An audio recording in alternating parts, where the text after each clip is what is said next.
Hi, I'm Topeka Sam, founder of the Ladies of Hope Ministries, founding member for the National Council of Incarcerated and Formerly Incarcerated Women and Girls, and board member for Grassroots Leadership from Austin, Texas.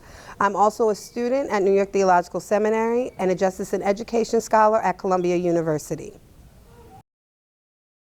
And while spending 3 years in federal prison, I saw the need to bring awareness to women's issues in incarceration.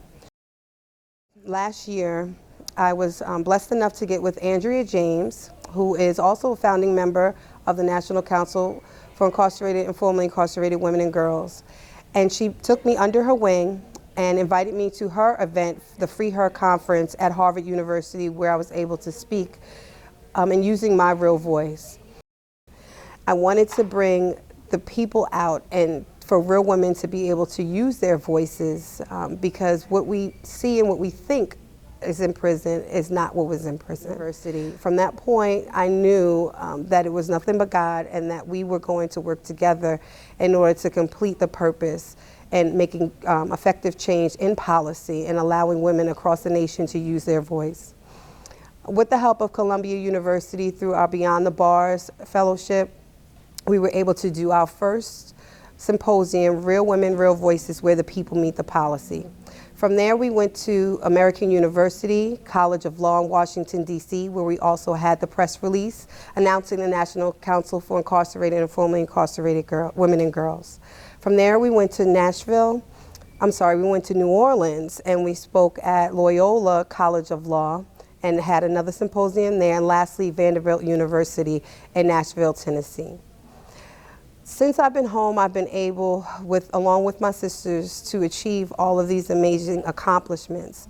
However, since I've been home, I've been also given an extended sentence, and that's 5 years of probation or supervised release, they call it in federal system. Unfortunately, each and every time I request to travel and have been given permission before, now I was denied permission to travel, and with no rhyme or reason. And that's why, unfortunately, I'm unable to be in the room with you today. And this is why the council is so very important. What the council does is we bring the people to the policy. We're able to use our voice and work together in order to bring effective change.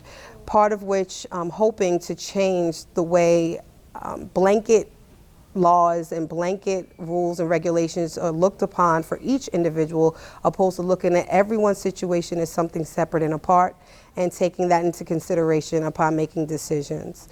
The council is necessary, and because of you, we are able to continue to do our work. I thank you again so much for giving me the opportunity to speak to you and use my voice from outside. Thank you for coming to the Free Her Benefit Dinner for the National Council for Incarcerated and Formerly Incarcerated Women and Girls. We really appreciate all of your support. Without you, we could not do all of the amazing and necessary work that we're doing. I'd like to thank Brazier Kitchen and Cafe and also the Liberation Kitchen for putting this amazing event together. I would lastly like to thank Visions of Confinement at Hunter East Harlem Gallery. Thank you so much for helping me to be in the room. Without you, this could not be possible.